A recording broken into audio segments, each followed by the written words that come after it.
Hello everybody, I'm going to read chapter 24 of James and the Giant Peach today.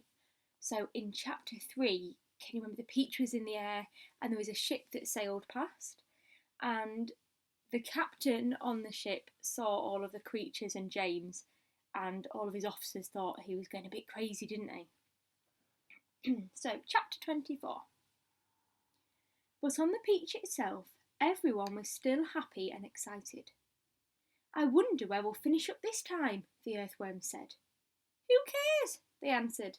"Seagulls always go back to the land sooner or later."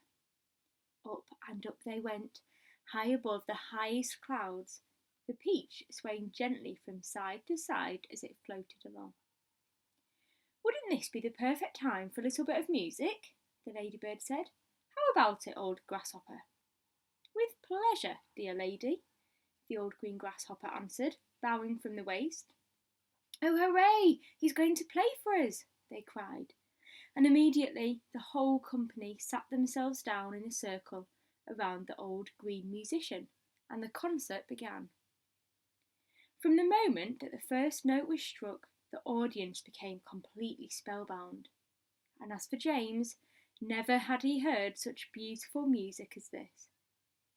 In the garden at home on summer evenings, he had listened many times to the sound of grasshoppers chirping in the grass, and he had always liked the noise that they made.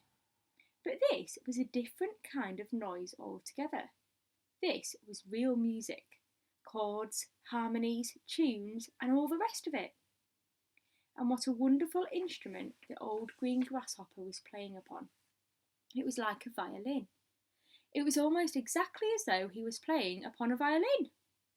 The bow of the violin, the part that moved, was his back leg. The strings of the violin, the part that made the sound, was the edge of his wing. He was using only the top of his back leg, his thigh, and he was stroking this up and down against the edge of his wing with incredible skill, sometimes slowly, sometimes fast, but always with the same easy flowing action. It was precisely the way a clever violinist would have used his bow, and the music came pouring out and filled the whole blue sky around them with magical melodies. When the first part was finished, everyone clapped madly, and Miss Spider stood up and shouted, "Bravo! Encore! Give us some more!" "Did you like that, James?" said the old green grasshopper, smiling at the little boy. "I loved it. It was beautiful. It was as though you had a real violin in your hands." "A real violin?" the old green grasshopper cried.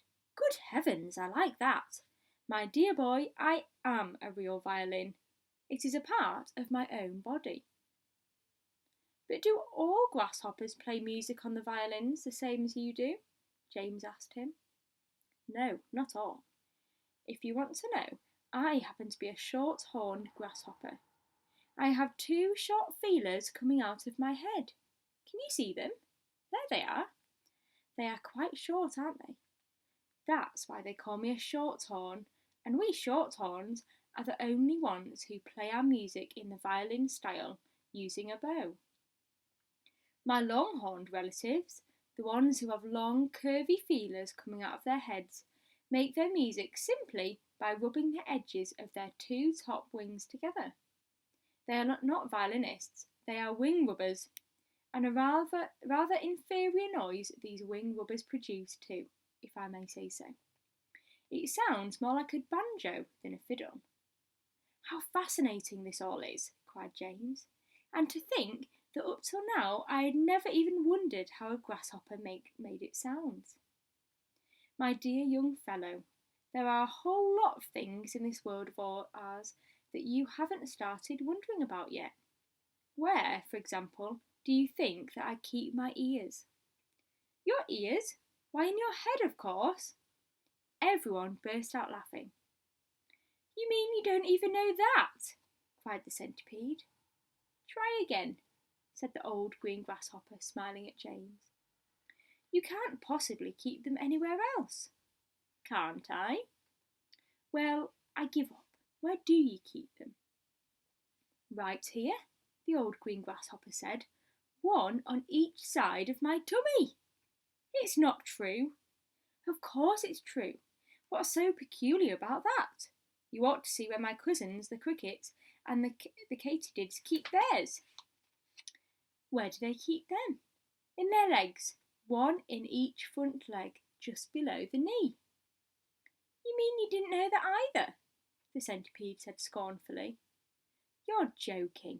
Nobody could possibly have ears in his legs, said James. Why not?